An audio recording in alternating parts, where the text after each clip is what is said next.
اعوذ باللہ من الشیطان الرجیم بسم اللہ الرحمن الرحیم۔ آج کا جو موضوع ہے وہ دل کے بارے میں ہے، جس میں حضرت نعمان بن بشیر رضی اللہ تعالی عنہ سے روایت ہے۔ وہ کہتے تھے کہ میں نے رسول اللہ صلی اللہ علیہ وسلم سے سنا، آپ صلی اللہ علیہ وسلم فرماتے تھے کہ سن لو، بدن میں گوشت کا ایک لوتھڑا ہے، جب وہ درست ہوگا تو سارا بدن درست ہوگا، جہاں وہ بگڑا سارا بدن بگڑ گیا، سن لو وہ ٹکڑا آدمی کا دل ہے۔ اس حدیث سے واضح ہو جاتا ہے کہ انسان کی شخصیت، انسان کا مزاج اور انسان کی جو زندگی میں مختلف کام ہے، اس میں دل کا بہت بڑا تعلق ہے۔ انسان جب پیدا ہوتا ہے تو اس کا دل بالکل صاف ہوتا ہے، اس کے دل پر اس کے مالک کا نام ہوتا ہے، اس کے دل پر اللہ لکھا ہوتا ہے، کیونکہ جب بھی کوئی چیز بنائی جاتی ہے تو اس کی مینوفیکچرنگ کا نام ہوتا ہے کہ فلاں کمپنی نے یہ چیز ڈیزائن کی ہے۔ تو جب اللہ کی ذات کسی انسان کو بناتی ہے، وہ اشرف المخلوقات کو بناتی ہے، تو اس کا دل بالکل صاف ہوتا ہے، اس کے دل کے اوپر اللہ لکھا ہوتا ہے۔ جیسے جیسے وہ انسان بڑا ہوتا ہے، وہ اس دنیا کے کاموں میں اگر پڑ جاتا ہے تو اس کے دل پر گناہوں کے دھبے پڑنا شروع ہو جاتے ہیں، اور یہ دھبے اتنے زیادہ ہو جاتے ہیں کہ اس کے مالک کا نام مٹ جاتا ہے۔ اب یہ جب دل کے اوپر دھبے پڑ جاتے ہیں، اب وہ دھبے اتنے زیادہ ہو جاتے ہیں کہ انسان جب کوئی برا کام کرنے لگتا ہے تو اس کو اللہ کا خوف بالکل بھی نہیں ہوتا۔ اس کو نہیں ہوتا کہ میں یہ کسی کے اوپر زیادتی کر رہا ہوں، کسی کے ساتھ برا سلوک کر رہا ہوں، اس کو کچھ خبر نہیں ہوتی۔ وہ یہی سمجھتا ہے جو میں کر رہا ہوں وہ صحیح کر رہا ہوں۔ اس کو کسی چیز کا احساس اس کے دل میں نہیں رہتا، کیوں؟ اس کا دل مردہ ہو چکا ہے، اور دل کا بڑا کنیکشن ہے۔ اس حدیث پاک سے دیکھیں تو بہت بڑا تعلق ہے ہمارے ساتھ۔ کبھی اذان کے الفاظ آتے ہیں حی علی الصلاۃ اینڈ ہی اور شی از واچنگ ٹیلی ویژن، تو کیا کرے گا؟ وہ کبھی ٹیلی ویژن کو بند نہیں کرے گا، کیوں؟ اس کا دل مردہ ہو چکا ہے، اس کو نہیں ہے، اس کو اذان کی فکر ہی نہیں ہے۔ اذان کا ٹائم ہوا ہے، نماز کا ٹائم ہو چکا ہے، وہ نماز پڑھنے نہیں جائے گا، کیوں؟ دل مردہ ہے۔ تو وہ کسی بھی چیز میں کوئی خیر کا کام نہیں کرے گا، اور جب وہ بدی کرے گا تو وہ اس کو خیر کا کام سمجھ کے کرے گا، کیوں؟ اس کو بدی جو ہے، برائی جو ہے، اس کو کبھی برائی لگے گی نہیں، اس کا دل بالکل مردہ ہو چکا ہے۔ وہ کسی کا احساس تک نہیں کرے گا، وہ کبھی بھی نہیں سوچے گا کہ میں کسی کے ساتھ زیادتی کر رہا ہوں، ظلم کر رہا ہوں، کیوں؟ اس کا دل اندر سے مردہ ہے، وہ صرف اپنے مفاد کو دیکھے گا۔ اور کبھی کبھی تو شیطان اس کو نئی نئی چالیں سکھائے گا، کیونکہ اس کا دل مردہ ہے تو شیطان کا اثر بہت جلدی ہو سکتا ہے۔ اس کو آ کے سکھائے گا کہ یار یہاں پہ جھوٹ بول دو، اللہ معاف کرے گا، وہ انسان جھوٹ بول دے گا۔ کبھی آ کے یہ سکھائے گا کہ یہاں پہ جھوٹ بولنا جائز ہے، اللہ نے یہاں پہ فرمایا، کسی بھی طرح کا لنک شیطان اس کے ساتھ اٹیچ کر دے گا، وہ گناہ پہ کر دے گا۔ ایک شیطان کی سب سے بڑی چال ہے کہ وہ یہ کہتا ہے کہ اے بندے، تو نماز پڑھنے جاتا ہے، تیرا دل ہی نہیں لگتا، ایسی نماز کا کیا فائدہ؟ شیطان کی سب سے بڑی چال۔ اب انسان اس کو نہیں سمجھ پاتا، کیونکہ انسان نے اپنی زندگی کا کافی ٹائم گناہوں میں گزارا ہوتا ہے، اور جب وہ نماز پڑھنے گیا ہے تو نماز کے بارے میں اس کو حدیث وہ یاد نہیں آتی کہ نماز بے حیائی اور برے کاموں سے روکتی ہے، وہ چیز اس کو یاد نہیں آتی۔ وہ یہ سوچنے لگ جاتا ہے میرا دل ہی نہیں کر رہا، میرے خیالات آ رہے ہیں، تو ایسی نماز کا کیا فائدہ؟ کوئی نہیں، جب دل صحیح کیا تو پڑھ لیں گے، جب نہیں کیا تو نہ پڑھیں گے۔ یہ شیطان کی چالیں ہیں۔ اب نماز میں دل کیوں نہیں لگتا؟ اس بات کو بہت سمجھنا ضروری ہے۔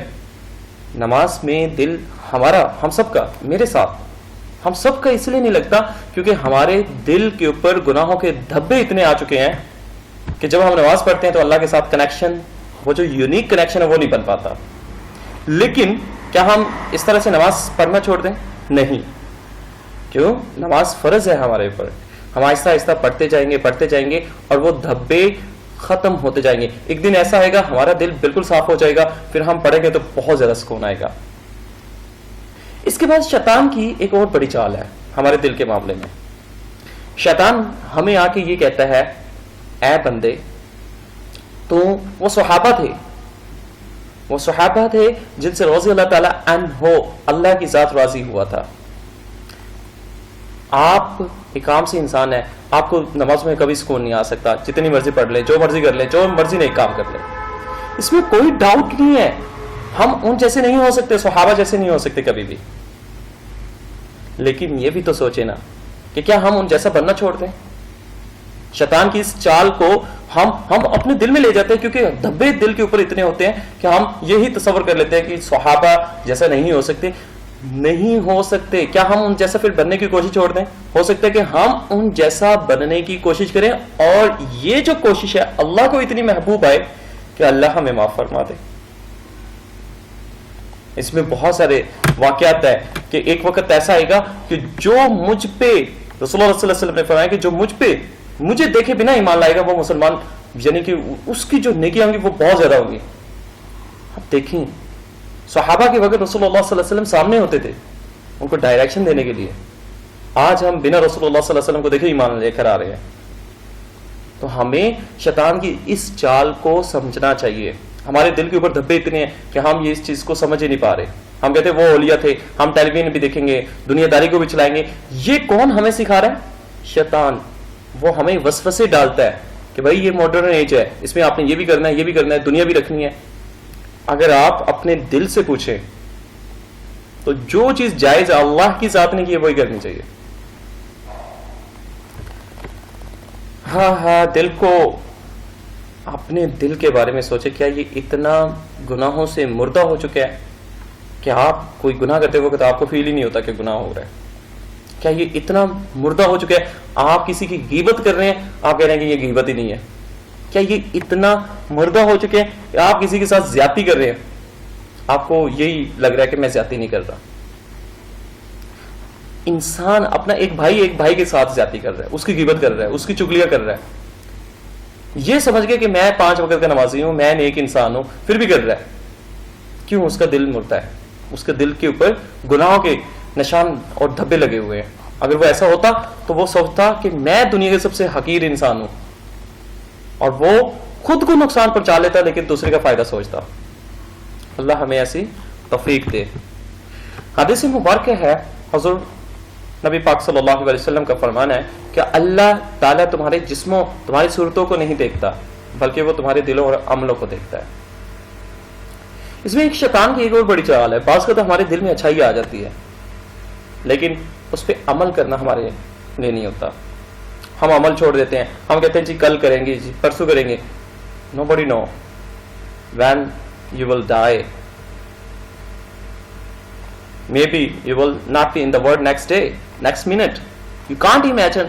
Just to think in your mind, okay, the next day, your last day, then what you will do right now? You will go to the mosque and you will try to offer the prayer. You will begin to pray to Allah. Forgive me, please Allah. What you will do? اپنی موت کو کثرت سے یاد کرو. آپ یہی سوچو کہ نیکسٹ ڈے میرا لاسٹ ڈے ہے, میں نے اپنی لائف کو اس کو بیوٹیفائی کرتا ہے. اتنا لائف میں سکون ہوگا, یو کانٹ امیجن. تمہارا رب جس چیز کو تمہارے قریب کر دے اس میں حکمت تلاش کرو, اور جس چیز کو تم سے دور کر دے اس پہ صبر اختیار کرو. اس چیز کو بہت سمجھنا ہے. اللہ کے نیک بندے فرماتے ہیں کہ یہ کہنے سے بہتر ہے کہ میں جلتا ہوا کوئلہ منہ میں لے لوں. یہ کہنے سے بہتر ہے. کیا کہنے سے بہتر ہے؟ کہ کاش ایسا اللہ نے کیا ہوتا, کاش اللہ نے ایسا کیا ہوتا میری لائف میں, یا اللہ کی ذات یہ میری لائف میں نہ کرتی. جان لو اللہ کے فیصلے حکمت سے بھرے ہوئے ہیں. ہم ایسا بھی نہیں کہہ سکتے کہ کاش ایسا ہوتا, کہ کاش اللہ نے میرے لیے ایسا کیا ہوتا, کاش مجھے یہ جو مل جاتی. ہم محنت کریں, اسٹرگل کریں, اور یہ کاش کا ورڈ پھر یوز نہ کریں. اللہ سبحانہ تعالیٰ نے جو چیز دے دی اس پہ صبر کر لیں, اور جو چیز نہیں دی اس میں اس کی حکمت سمجھیں. You don't know better for you. You're a human being. Allah better know what is better thing for you. آپ کے لیے یہ چیز بہتر ہے, اللہ کی ذات بہتر جانتی ہے. حضرت عمر رضی اللہ تعالیٰ عنہ دنیا میں بہت زیادہ فیمس تھے. رسول اللہ صلی اللہ علیہ وسلم نے فرمایا کہ میرے پاس کوئی نبی ہوتا تو عمر ہوتا. حضرت عمر کے بارے میں کہا جاتا ہے کہ ایک عمر اور آ جاتا یہ پوری دنیا مسلمان ہوتی ہے. کیوں؟ ان کے عدل کی وجہ سے, ان کے انصاف کی وجہ سے. وہ رات کو گھروں میں جا کے دیکھتے ہوتے تھے کہ کسی کے گھر کوئی بھوکا تو نہیں رہ گیا, کل کو عمر سے تو نہیں پوچھا جائے گا. کیا حضرت عمر اتنے عادل تھے؟ وہ تو اللہ ہے, کیا اتنا بڑا عادل نہیں ہوگا؟ ایک انسان کا ہاتھ کٹ جاتا ہے, وہ یہ سوچتا ہے کہ وہ اللہ نے مجھ سے یہ کیوں کر لیا. اس کے فیصلے پہ راضی ہو جاؤ. ہو سکتا ہے کہ آپ کے اس ہاتھ سے کوئی گناہ ہوتا اور آپ جہنم میں چلے جاتے, اور اللہ تعالیٰ نے اس لیے ہاتھ وہ اتار دیا, آپ جنت میں چلے گئے. یہ زندگی بہت چھوٹی سی تھی. شیطان ہمیں وسوسے ڈالتا ہے, زندگی بہت بڑی ہے, یہ ہے وہ ہے, آپ کا تو ہاتھ کٹ گیا جی, اب تو آپ دنیا میں کیسے رہو گے, کیا کرو گے, بہت بڑی ہے. یہ نہیں پتا کہ موت کل بھی آ سکتی ہے. آپ اپنے سامنے دیکھیں کتنے حسین جوان, بالکل فٹ, بالکل سب کچھ, everything is okay, but they die. وہ مر جاتے ہیں. کوئی کیپٹن بن جاتا ہے, captain, this is a good rank, but after becoming a captain, after 1 year, he's going to die. He's going to shaheed. بہت بڑا رتبہ ہے اس کا. لیکن what I'm saying that کہ اللہ کی حکمت ہر فیصلے میں ہوتی ہے, اس کا فیصلے حکمت سے بدل ہوتے ہیں. حضرت یوسف علیہ السلام کی سٹوری پڑھی ہوگی, آخر یہ میں بات کہتا چلو. حضرت یوسف علیہ السلام کی سٹوری دیکھیں, بہت امیزنگ ہے. آپ دیکھیں کہ حضرت یوسف علیہ السلام کی سٹوری کو آپ پہلے سے جانتے ہیں. پہلے ان کے بھائی ان کو کنویں میں لے گئے. اگر وہ کنویں میں نہ گراتے تو کیا حضرت یوسف کو کوئی وہاں پہ اٹھانے کے لیے آتا؟ بادشاہ کوئی وہاں سے وفد گزرتا اس کو اٹھانے کے لیے؟ نہیں. پھر وہاں سے اٹھایا گیا. اگر وہاں پہ جا کے آگے جس بادشاہ کے اندر گئے تھے وہاں پہ وہ عورت اس پہ الزام نہ لگاتی تو کیا حضرت یوسف علیہ السلام قید خانے میں جاتے؟ کبھی بھی نہ جاتے. کیا حضرت یوسف علیہ السلام قید خانے میں نہ جاتے اور ان کو خوابوں کی تعبیر ملتی؟ نہیں ملتی. کیا وہ کسی کے خواب کی تعبیر بتاتے؟ نہیں بتاتے. تو دیکھیں اللہ کی حکمت ہے ہر فیصلے میں.